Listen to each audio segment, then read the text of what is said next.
China Renaissance, the investment bank founded by Chinese billionaire Bao Fan, has announced that it is now aware that Mr. Bao is cooperating in an investigation being conducted by Chinese authorities. The announcement follows reports that Mr. Bao had been missing for 11 days, causing the bank's shares to plummet to a record low. Well, with me here is Celia Hatton to discuss more. And Celia, we'll talk about what happened to Mr. Bao first, but just tell us why he's such an important figure. Oh, he's such a key player in the Chinese economy, Yelda. That's because he's key in the tech sector, but also in the finance sector. He kind of sits right in the divide between them.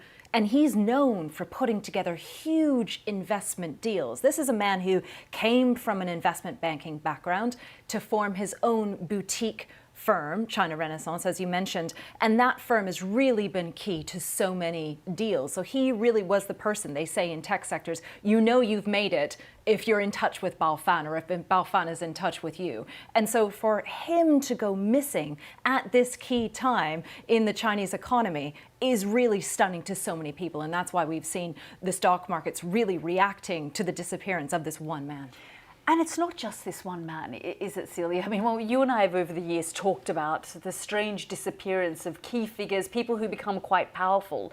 And then the state sort of says, OK, well, you now have to come with us almost. That's right. I mean, we have Jack Ma, who was the richest man in China, head of Alibaba. He's now, we know as of January, he's stepped away from the firm. And they've already said that no key person will be appointed in his wake. There'll be no key shareholder to pick up his position. We also have somebody like Xiao Jianhua, who had a hood put over his head and was basically kidnapped from the Four Seasons Hotel in Hong Kong. He was the person who was the investment banker to China's key Communist Party elites. He was also taken, sentenced to 13 years in prison. And so we're seeing this pattern over and over again. Jack Ma, Xiao Jianhua, now Bao Fan. And so really, this is, I think, a conscious decision by Beijing.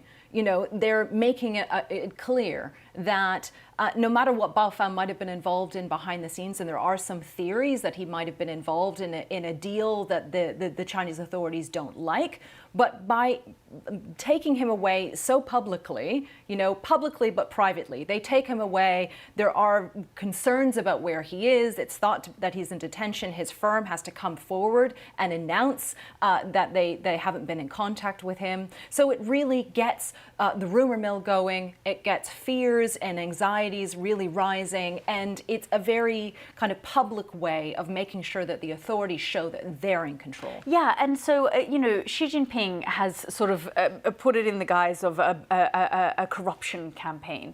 But does it come down to no one is more powerful than the state? I think that's a big message. Now, there have been details that have been coming out about Bao Fan. Now, Bao Fan was the founder of China Renaissance, that boutique firm that I've mentioned. But the president of China Renaissance actually was under investigation a few months ago. This is a man named Cong Lin. Now, Cong Lin was important because he used to work for China's biggest state-owned bank.